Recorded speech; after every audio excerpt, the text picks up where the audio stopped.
ग्रह गोचर की स्थिति को समझना और समझकर उसके अनुरूप कार्य करने से इंसान को क्या प्राप्त होता है। इंसान ये समझ जाता है कि जब वो ग्रहों के अनुसार कार्य करेगा तो कार्य में उसको प्रकृति का भी सपोर्ट मिलेगा, और जब प्रकृति का सपोर्ट मिलता है तो व्यक्ति बहुत ऊंचाई तक पहुंचता है। यहाँ पर आपके ऊपर शनि की 7.5 चल रही है 17 जनवरी 2023 से।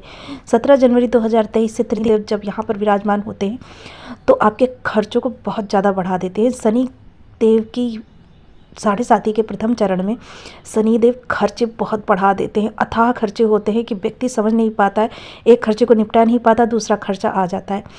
तो इस समय पर आपकी आवक भी कम हो रही है, धन की आगमन की आवक जो है वो कम हो रही है। तो धन के आगमन के रास्ते किस समय से प्रशस्त होंगे, इस बारे में पूरी चर्चा करेंगे कि आपके पास अपनी ज़रूरत के हिसाब से धन कब आएगा। उस तारीख की, उस डेट की यहाँ पर हम चर्चा करने वाले हैं, उस समय की चर्चा करने वाले हैं कि आने वाली 7.5 के जो ये प्रथम चरण चल रहा है उसके 11 महीने आपके किस तरीके से व्यतीत होंगे। तो नमस्कार दोस्तों, अगर आपके यहाँ पर 12 नंबर बना हुआ है तो ये राशिफल आपके लिए, अगर कुंडली में कहीं भी चंद्रमा के साथ 12 नंबर बना हुआ है तो ये राशिफल आपके लिए। कुंडली ना होने की स्थिति में आप इसे नाम राशि से भी देख सकते हैं। तो चलिए प्रारंभ कर लेते हैं। सबसे पहले ग्रहों की स्थितियों को देख लेते हैं। देखिए, आपके शनि देव बैठे हुए हैं आपके द्वादश भाव में। द्वादश भाव में बैठकर ये शनि की 7.5 का प्रथम चरण आपको भोगने के लिए मजबूर कर रहे हैं। आपकी खर्चे बहुत बढ़े हुए हैं, चाहे वो आपके हॉस्पिटैलिटी पे हों, चाहे आपके मतलब खर्चे इस तरीके के होंगे कि खर्चों को आप इग्नोर भी नहीं कर पाएंगे। इस तरीके के खर्चे होंगे, बेशक आपको उधार लेके करना पड़े, अपने संचित धन को निकालना पड़े, कुछ भी करना पड़े, लेकिन आपके जो खर्चे बहुत बढ़ेंगे। यहाँ पर संचित धन को आपको निकालने की कोशिश कर रहे हैं, लेकिन गुरुदेव ने आपको यहाँ पर बचा रखा है, जो कि बैठे हुए हैं आपके द्वितीय भाव में। गुरुदेव यहाँ पर बैठकर आपके धन को बचा रहे हैं, आपके कुटुंबियों से जो रिश्ते बिगड़ने थे उनको बचा रहे हैं। अभी आपको छोटी मोटी ही स्थितियाँ देखने के लिए आ रही हैं, लेकिन अगर गुरुदेव यहाँ पर ना होते तो आपको बहुत बड़ी बड़ी विकट परिस्थितियों का अब तक सामना करना पड़ गया होता। राहुदेव आपके लग्नगत विराजमान है। राहुदेव आपके लग्न में बैठकर आपको चतुर चालाक बना रहे हैं, विवेकी बना रहे हैं आपको। तो यहाँ पर आपके द्वादश भाव में बैठे हुए हैं। फिर भी लग्नगत राहु अगर बैठते हैं तो इस समय थोड़ा सा समय निगेटिव चल रहा है, क्योंकि बुधदेव जो है अपनी नीच राशि में आ चुके हैं, जो आपके सुख भाव के स्वामी होते हैं। अब आगे बात करेंगे गुरुदेव की। तो गुरुदेव बैठे हुए हैं आपके धन भाव में। यहाँ पर ये आपकी वाणी को भी नम्र बना रहे हैं, आपके कुटुंबियों से जो बिगड़ते हुए रिश्ते हैं उन्हें सुधारने की कोशिश कर रहे हैं। गुरुदेव देखिए आपको हर जगह से आपके संचित धन को जो खर्चों में तब्दील हो रहा है वह बचाने की कोशिश कर रहे हैं।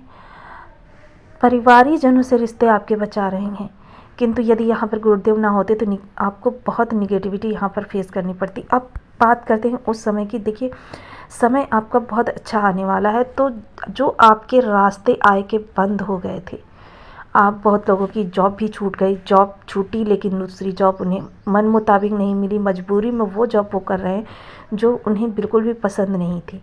कोई ऐसा कार्य कर रहे हैं जो उन्हें बिल्कुल पसंद नहीं था। धन तो चाहिए ही चाहिए, जीवन यापन के लिए धन तो सभी को चाहिए, किंतु यहाँ पर देखिए शनि की 7.5 का यही होता है कि शनिदेव जब 7.5 पड़ती है तो व्यक्ति को शनिदेव बहुत तोड़ते हैं। इतना तोड़ते हैं कि वो परिस्थितियों से समझौता करते करते, परिस्थितियों के अनुसार खुद को डालते ढालते अंत में वो एक विवेकशील व्यक्ति बन जाता है, जिसे कहते हैं समझौता करते करते।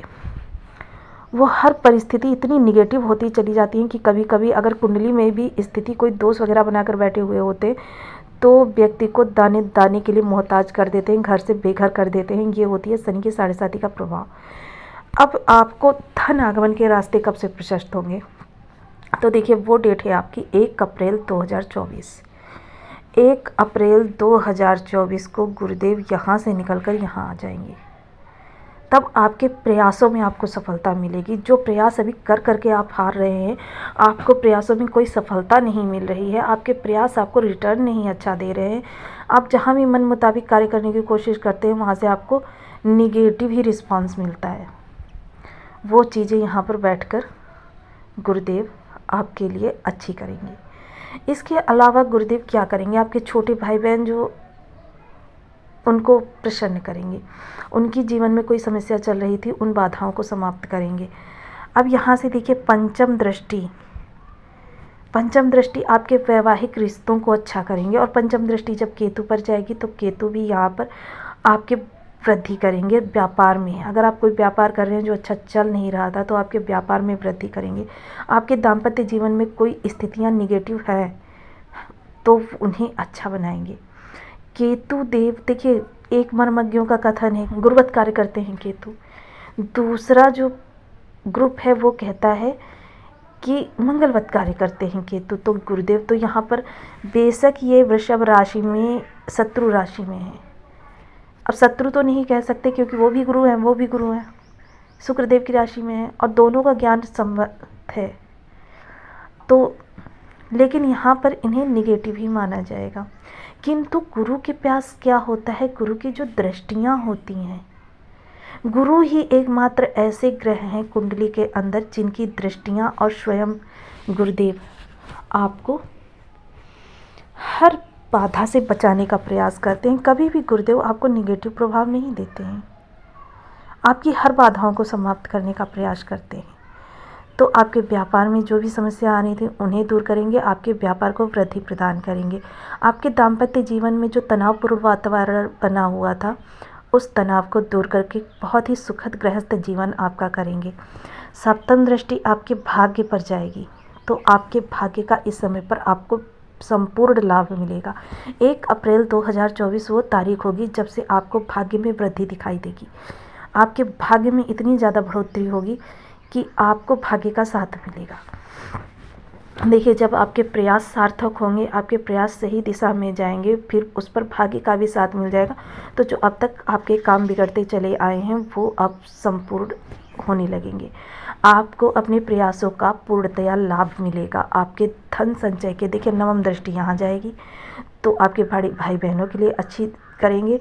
और इस समय पर अगर आप सोशल मीडिया पे कोई वर्क करना चाहते हैं, देखिए मैंने ये वीडियो डाला हुआ है कि सोशल मीडिया पर वर्क करने के लिए आपको किस ग्रह का होना ज़रूरी है। तो ग्रह आपका कोई भी हो, किंतु मैंने वहाँ पर 25 योग बताए हैं। 25 में से अगर एक भी योग है तो भी आप सोशल मीडिया पे वर्क कर सकते हैं, और नहीं है तो मैंने एक दूसरा चैनल बनाया हुआ है जहाँ पर मैं इन ग्रहों को किस तरह से अपने अनुकूल हम बना सकते हैं वो भी वीडियो डालती हूँ, तो वहाँ से आप देख सकते हैं।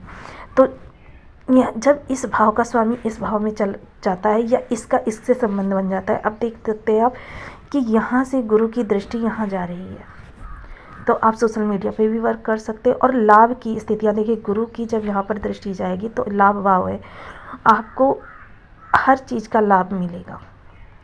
जो भी कार्य करेंगे उस कार्य से आपको लाभ होगा और आपके पास धन आगमन के सोर्स बनेंगे।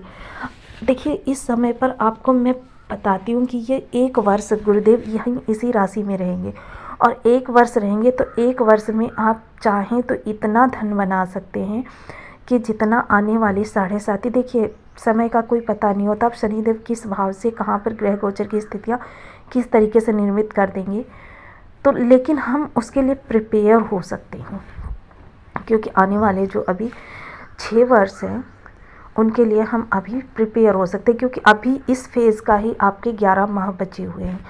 तो 11 माह में जब अप्रैल से ये यहाँ पर बैठेंगे गुरुदेव तो आपके लाभ को बहुत ही ज़्यादा प्रशस्त करेंगे।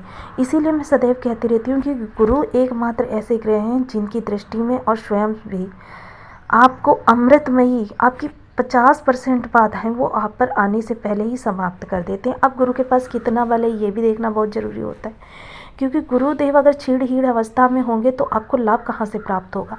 इस समय पर अगर आप अभी से गुरु को बलि करने के प्रयास चालू कर देंगे तो आपको गुरु के बहुत अच्छे रिटर्न मिलेंगे। वैसे भी आपकी राशि के स्वामी होते हैं गुरुदेव, तो गुरुदेव को तो वैसे भी बलि रखना ज़रूरी है, क्योंकि देखिए जब लग्न आपकी बलि होगी तो 11 भाव में से कोई एक भाव अगर एक बार आपको दुष्प्रभाव दे रहा है तो आपको विशेष फर्क नहीं पड़ेगा, क्योंकि जब मैं ही प्रसन्न हूँ तो फिर चारों ओर कुछ भी होता रहे मुझे कोई फ़र्क नहीं पड़ता, और जब मैं ही दुखी हूँ तो फिर चारों ओर कितनी भी खुशियाँ हों मुझे उनसे कोई फ़र्क नहीं पड़ता। ये चीज़ें हो जाती हैं। तो इसीलिए मैं हमेशा आप लोगों को ये बताती रहती हूँ कि गुरु के लिए आप कुछ ना कुछ करते रहें, कोई ना कोई एक ही उपाय करें, छोटा सा करें, ज़रूरी नहीं है बहुत बड़े से उपाय करें, बहुत बड़े से कर्म कांड करें, लेकिन गुरु के लिए हर समय एक उपाय करते रहें। तो यहाँ पर कुछ उपायों को मैं बताती हूँ, वो आपके लिए विशेष कारगर रहेंगे। सबसे पहले बीज मंत्रों का जाप। ओम ब्रह्म बृहस्पति नमः, ये बहुत सटीक और प्रभावी उपाय है। इसका प्रभाव आपको 3 से 6 महीने में देखने को मिलता है। कुंडली में किस तरीके से स्थिति है उसके अनुसार इसका समय निर्धारित होता है कि 3 से 6 माह के बीच इनका सब प्रभाव देखने में आता है बीज मंत्रों का। तो लेकिन जब से प्रभाव मिलता है तब से आपको पॉजिटिव ही प्रभाव मिलता है, गोचर में स्त्रियां किसी भी प्रकार की निर्मित हो जाए।